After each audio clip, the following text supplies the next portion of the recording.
नमस्कार दोस्तों, ओम नमः शिवाय। स्वागत है आप सभी का इस नए वीडियो में।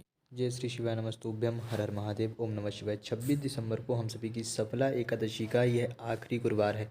अर्थात 2024 का ये आखिरी गुरुवार और आखिरी एकादशी होने जा रही है और यही एकादशी हमारे आने वाले इस संपूर्ण वर्ष नए वर्ष को बहुत ही शुभ और मंगलमय बनाएगी। तुलसी जी के पत्ते पर हल्दी वाली बिंदी का एक छोटा सा अद्भुत सा उपाय यदि हम सभी करते हैं, जिससे कि हमारे पूरे परिवार में खुशियाँ बनी रहेगी, सुख शांति बनी रहेगी, साथ ही साथ नज़र दोष से जुड़ी हुई हर प्रकार की समस्याएं भी दूर होंगी। तो कैसे करेंगे, किस क्रिया अनुसार करेंगे, संपूर्ण विधि संपूर्ण जानकारी चलिए जानते और समझते हैं पूज्य गुरुदेव जी की अनुकंपा और कृपा से एवं उन्हीं के आदेशानुसार कि हम सभी को यह कार्य यह विधि सफला एकादशी जो कि 26 दिसंबर अर्थात 2024 के इस आखिरी महीने में आखिरी वर्ष पड़ने जा रही है और यह एकादशी हमारे आने वाली सभी एकादशियों को हम सभी का आशीर्वाद प्रदान कराएगी और शुभ और सुखमय मंगलमय बनाएंगे। तो संपूर्ण वीडियो जानेंगे और समझेंगे, इसलिए प्लीज़ पूरे वीडियो में अंत तक ज़रूर रूप से बने रहिएगा। साथ ही साथ वीडियो को लाइक और चैनल को सब्सक्राइब अवश्य रूप से करें यदि आप हमारे चैनल पर पहली बार आए हैं तो।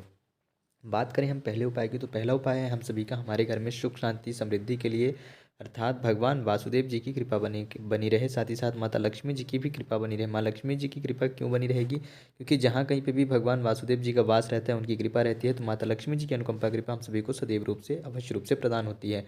परंतु आप सभी को पता होगा कि एकादशी तिथि जो होती है या फिर कहें कि गुरुवार, तो एकादशी तिथि पर विशेष रूप से जो हमारी माता तुलसी जी हैं, यह भगवान हरि की सेवा अर्चना में उपस्थित रहती हैं। भगवान हरि की सेवा अर्चना में उपस्थित होने की वजह से ये निर्जला व्रत रहती हैं, अर्थात माता तुलसी जी जो हैं वह निर्जला व्रत रहती हैं एकादशी तिथि पर।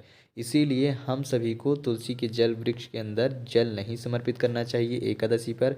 साथ ही साथ तुलसी जी के वृक्ष को स्पर्श नहीं करना चाहिए। क्या नहीं करेंगे? स्पर्श बिल्कुल भी नहीं करना चाहिए। हम सभी को दो कार्य नहीं करने चाहिए एकादशी तिथि पर। फिर हम पूजा अर्चना कैसे करेंगे?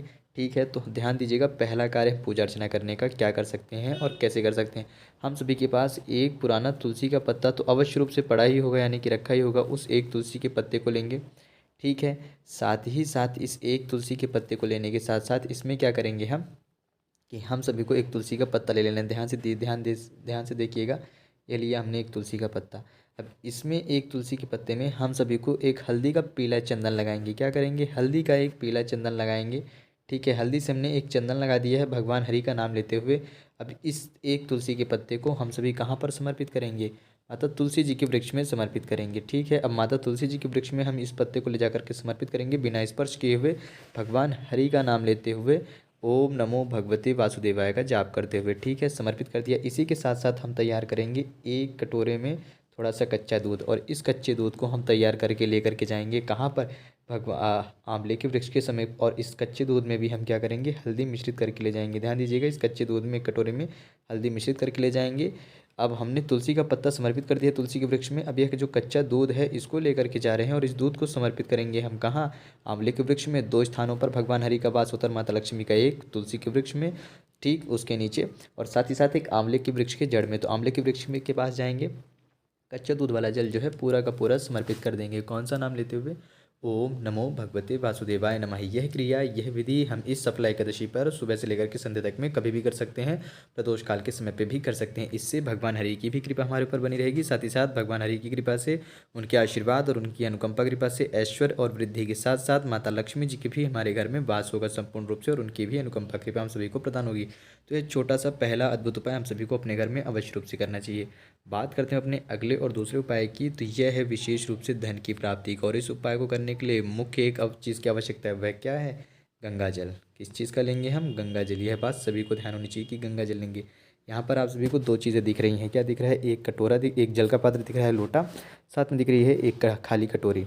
इसमें गंगा जल की कुछ बूंदें डालेंगे, गंगा जल तैयार करेंगे, इस खाली कटोरी को लेकर के जाएंगे। कहाँ पहुँचेंगे? माता तुलसी जी के समक्ष। अब आप सभी के मन में होगा कि एकादशी पर तो हम जल समर्पित नहीं कर सकते हैं, फिर कैसे करेंगे? तो आपको एकादशी को जल नहीं समर्पित करना है, ये जल वाला ही उपाय करना है। क्या करोगे? ध्यान दीजिएगा, इस उपाय को कर लीजिएगा। इस उपाय को करने के लिए अब हम क्या करेंगे? क्योंकि अब हम क्या कर सकते हैं? जल नहीं समर्पित कर सकते हैं। यहाँ पर बहुत बड़ा प्रश्न उठता है कि भैया आप कैसे करें? तो यहाँ पर हम सभी ने क्या किया है कि जल तो हमने तैयार करा, वो भी गंगा जल मिश्रित हम सभी ने जल तैयार करा है। यहाँ पर जो है ये गंगा जल मिश्रित जल है। साथ में हम एक खाली कटोरी लेकर के माता तुलसी जी के वृक्ष के समीप पहुँचेंगे। पहुँच गए। सबसे पहले क्या करा हमने? कटोरी को रखा, ठीक है। तुलसी के वृक्ष से थोड़ा सा दूर तुलसी माता के वृक्ष के समक्ष खड़े हो गए, ठीक। उनको दूर से प्रणाम करा, भगवान हरि का नाम लिया, माता लक्ष्मी जी का नाम लिया, प्रणाम कर लिया। अब इसको आप अपने बाएं हाथ में पकड़ेंगे, अर्थात उल्टे हाथ में आप क्या करेंगे? इस जल के पात्र को पकड़ेंगे।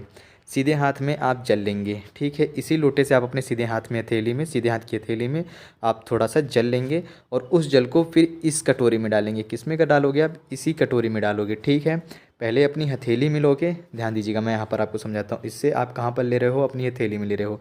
हथेली से आप कहाँ डाल रहे हो? इस कटोरी में डाल रहे हो। ठीक है, कितनी बार डाल रहे हैं आप इस जल को? तो ध्यान दीजिएगा, आप डालेंगे टोटल 7 बार। 7 बार डालोगे। 7 बार आप भगवान वासुदेव जी का नाम लोगे। जल के पात्र से अपनी हथेली में लोगे 7 बार, अपनी हथेली से आप इस कटोरी में डालोगे। ठीक है, इस प्रकार से आपने 7 बार भगवान हरि के नाम से यह जो जल है तैयार कर लिया। माता तुलसी जी के वृक्ष उनको साक्षी मान करके तैयार कर लिया। ठीक है, अब इस जल को आप अपने घर में रख लोगे, कहीं पे भी, किसी भी पवित्र स्थान में। जैसे ही अगले दिन संपूर्ण होती है एकादशी तिथि, यानी कि 11 के दिन, अर्थात अगले दिन गुरुवार के अगले दिन शुक्रवार के दिन आप क्या करोगे? ठीक, कि यही जो जल यहाँ पर आपने एकत्रित किया है इस कटोरी में, इसी कटोरी वाले जल से आप माता तुलसी जी के वृक्ष को संपूर्ण रूप से अभिषेक करेंगे। यानी कि अगले दिन आप माता तुलसी जी का अभिषेक करेंगे उसी जल से जिसको आपने भगवान हरि का नाम लेते हुए ओम नमो भगवते वासुदेवाय का जाप करते हुए इस जल को मंत्रों से सिद्ध किया था। किससे सिद्ध किया था आपने? इस जल को मंत्रों से सिद्ध करा था। कौन से मंत्र से? भगवान हरि जी के नाम के मंत्र से। और जब आप इसको समर्पित करते हो तो इससे माता तुलसी जी बेहद प्रसन्न होती हैं और माता तुलसी जी की प्रसन्नता से आपके घर में धन से चल रही जो समस्याएं हैं, बाधाएं हैं, धन में जो अड़चनें आती हैं या जो भी परेशानियां खड़ी होती हैं धन से जुड़ी हुई है, धन में जो आपको धन की प्राप्ति में जो रुकावटें आने लगती हैं, किसी न कोई नई समस्याएं लगती हैं, वह दूर होती हैं। और साथ ही साथ आपको माता लक्ष्मी जी का भी आशीर्वाद प्रदान होता है। कैसे प्रदान होता है? कि जब भगवान हरि की कृपा से माता तुलसी जी आपके घर से हर प्रकार के दोष को दूर करती हैं तो आपके घर से नकारात्मक शक्तियाँ दूर होती हैं और भगवान हरि का वास होता है। और भगवान हरि का जहाँ वास हो वहाँ माता लक्ष्मी खुद ब खुद स्वयं आती ही आती हैं। वहाँ पर माँ लक्ष्मी जी का अवश्य रूप से वास होता है, क्योंकि उनके आराध्य वहाँ विराजमान है। तो माता लक्ष्मी, ऐसा हो ही नहीं सकता कि आराध्य हो और माँ लक्ष्मी ना आए। जिसके ऊपर भगवान हरि की कृपा हो वहाँ पर माता लक्ष्मी जी की कृपा तो होगी ही होगी। और हरि की कृपा उनके ऊपर अवश्य रूप से होगी जिनके ऊपर माता तुलसी जी प्रसन्न होंगी, क्योंकि तुलसी जी को वरदान है कि जिसकी व्यक्ति के ऊपर या जिस भी घर के ऊपर माँ तुलसी जी की अनुकंपा कृपा रहेगी वहाँ पर हरि भगवान अवश्य रूप से वास करेंगे। और जहाँ हरि वास करते हैं वहाँ माता लक्ष्मी जरूर रूप से आती हैं। तो ये छोटा सा उपाय जरूर रूप से कर सकते हैं एकादशी तिथि पर सुबह से लेकर के संध्या तक में। ठीक, और ये इस वर्ष की हम सभी की आखिरी एकादशी है, तो ज़रूर रूप से करें ताकि आपका आने वाला जो नव वर्ष है ये आप सभी को बहुत ही सफलतापूर्ण और खुशहाल में और सुख में जाए। भगवान हरि की कृपा आप सभी को विशेष रूप से प्रदान हो। बात करते हैं अपने अगले अंतिम तीसरे सबसे प्रमुख विशेष और लास्ट वीडियो के बारे में, या फिर कहें तो लास्ट उपाय के बारे में। यह जो आखिरी उपाय है मुख्य रूप से कर्ज के ऊपर संबंधित है। किस चीज़ के ऊपर? कर्ज के ऊपर संबंधित है। यानी कि धन से जुड़ी हुई हम सभी को कोई ना कोई किसी न किसी प्रकार की कर्ज की समस्या बनी रहती है। इस कर्ज की समस्या को दूर करने के लिए क्या करेंगे? हम लेंगे शमी पत्र। शमी पत्र कितने लेने हैं? 9 शमी पत्र लेने हैं, या फिर 7 शमी पत्र ले सकते हैं। इस प्रकार से हम सभी का एक शमी पत्र होता है। कैसे? समझिएगा, आप इस पत्ते को तोड़ेंगे तो यह एक शमी पत्र नहीं खिलाएगा। यानी कि आप यहाँ से ऐसे ऐसे एक एक पत्तियाँ निकाल ले रहे हो और आप बोल रहे हो हमने कि शमी पत्र की हमने 9 पत्तियाँ ले ली हैं। नहीं, आपको क्या करना है? यहाँ से तोड़ना है, अर्थात यह पूरा एक शमी पत्र कहलाएगा। ठीक है ना, समझ गए? इस प्रकार से आपका एक माफ़ करिएगा, यह पूरा एक शमी पत्र नहीं कहलाएगा, आपका पूरा यह एक शमी पत्र कहलाएगा। इस प्रकार से आपके कितने शमी पत्र लोगे? आप पूरे के पूरे 9 शमी पत्र ले लिए। ठीक है, ऐसे आपके पास 9 शमी पत्र हो गए। शमी पत्र के साथ साथ आप लेंगे शहद। शहद ज़्यादा मात्रा नहीं लेना है, क्योंकि शमी पत्र आपके छोटे ही होते हैं, पतले से होते हैं, तो इसलिए आप शहद 1 से 1.5 चम्मच लेंगे। 9 से 7 शमी पत्र ले लिए हैं, 1 से 1.5 चम्मच शहद ले लिया है। अब यह शमी पत्र और शहद दोनों लेकर के आप कहाँ पहुँचोगे? भगवान शिव जी के मंदिर। देखिए, एकादशी तिथि पर सभी लोगों के मन में कहीं ना कहीं ये प्रश्न उठना चाहिए, और जिन लोगों के मन में नहीं उठ रहा है तो उन लोग अवश्य रूप से सोचिए कि एकादशी तिथि पर जो कि भगवान हरि को समर्पित होती है, तो उस दिन हम भगवान शिव जी के मंदिर जाकर के क्यों पूजा आराधना करते हैं।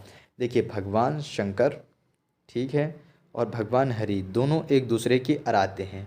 यानी कि जब दोनों एक दूसरे के आराध्य हैं तो जब आप इन दोनों की तिथि पर एक दूसरे की पूजा आराधना करेंगे तो ये दोनों बेहद प्रसन्न होते हैं।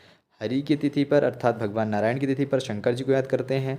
ठीक, तो हरि प्रसन्न होते हैं कि आपने उनकी तिथि पर उनके नाम पर आपने शंकर जी को याद करा। जब भगवान शंकर जी का दिन हो तो भगवान हरि को याद करें। भगवान हरि शंकर आपसे प्रसन्न होते हैं। यानी कि जिनको प्रसन्न करना, जैसे माता को प्रसन्न करना है तो उनके उसके पुत्र की, अर्थात किसी भी माँ को प्रसन्न करना है तो उसके पुत्र को जब हम लाड करने लगते हैं, दुलार करना प्रारंभ कर दें, प्यार करना प्रारंभ कर दें, तो माता स्वयं प्रसन्न होकर के हमारे ऊपर अनुकंपा कृपा करती हैं। ठीक वैसे ही जो भगवान शिव हैं उनके आराध्य हरि को प्रसन्न करें तो शिव जी की कृपा प्रदान होगी। भगवान हरि के आराध्य भगवान शंकर को प्रसन्न करें तो हरि की कृपा प्राप्त होगी। ठीक, अब क्या करेंगे? हमने यह सारी सामग्री ले ली, क्यों करना है यह समझ लिया है। आगे बढ़ते हैं वीडियो में। हम सभी जब शिव जी के मंदिर पहुंचेंगे तो जो हमारे पास क्या है, 9 शमी पत्र हैं, साथ में शहद है। अब 9 शमी पत्र और साथ में शहद, इन 2 चीज़ों को लेकर के हम सभी को भगवान शिव जी की शिवलिंग का अभिषेक करने के साथ साथ श्रृंगार भी करना है एकादशी तिथि पर। इस वर्ष की अंतिम तिथि शबरीला एकादशी तिथि, साथ ही साथ यह उपाय आप अन्य एकादशी तिथियों पर भी कर सकते हो। ठीक है, तो प्रसन्न करते हुए यहाँ पर अवधूतेश्वर लिखा हुआ आप सभी को दिख रहा है, यही नाम लेते हुए आपको टोटल 9 शमी पत्र जो कि शहद मिश्रित 9 शमी पत्र हैं, यह कहाँ लगाओगे आप? भगवान शिव जी की शिवलिंग पर सबसे पहले लगाओगे। ओम नमो अवधूतेश्वर महादेवाय नमः, 1 लगाया। अवधूतेश्वर महादेवाय नमः 2, अवधूतेश्वर महादेवाय नमः 3। इस प्रकार से आप टोटल 9 शमी पत्र भगवान शिव जी की शिवलिंग पर ऐसे चिपका करके श्रृंगार करेंगे। कर दिया 9 या फिर 7। उसके बाद जो आपके पास हो सके तो थोड़ा सा 1 लोटा शुद्ध जल लेकर के जाइएगा। इस 1 लोटे शुद्ध जल से आप भगवान शिव जी की शिवलिंग का ओम नमो भगवते वासुदेवाय अर्थात भगवान हरि का नाम लेते हुए आप भगवान शिव जी की शिवलिंग का अभिषेक करेंगे।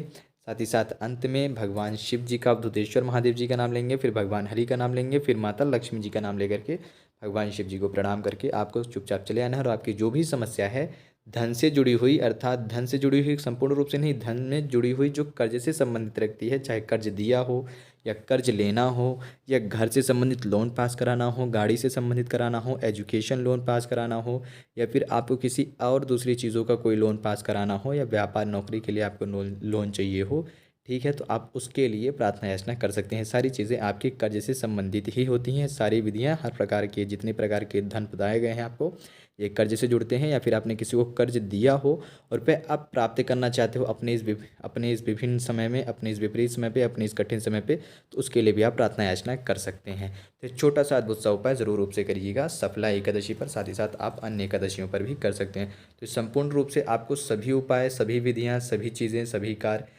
सभी प्रकार से किए जाने वाले उपाय संपूर्ण रूप से बहुत ही सरलतम और सहज रूप से बताने का प्रयास किया गया है पूज्य गुरुदेव जी की ही अनुकंपा कृपा से, साथ ही साथ उन्हीं के आदेशानुसार कि कैसे आप सभी को सफला एकादशी पर यह आखिरी गुरुवार का छोटा सा अद्भुत सा उपाय करना है माता तुलसी जी के वृक्ष को याद करते हुए, जिससे कि परिवार में खुशियाँ भी बनी रहेगी और नज़र दोष से भी आप दूर रहेंगे। तो ज़रूर रूप से करें।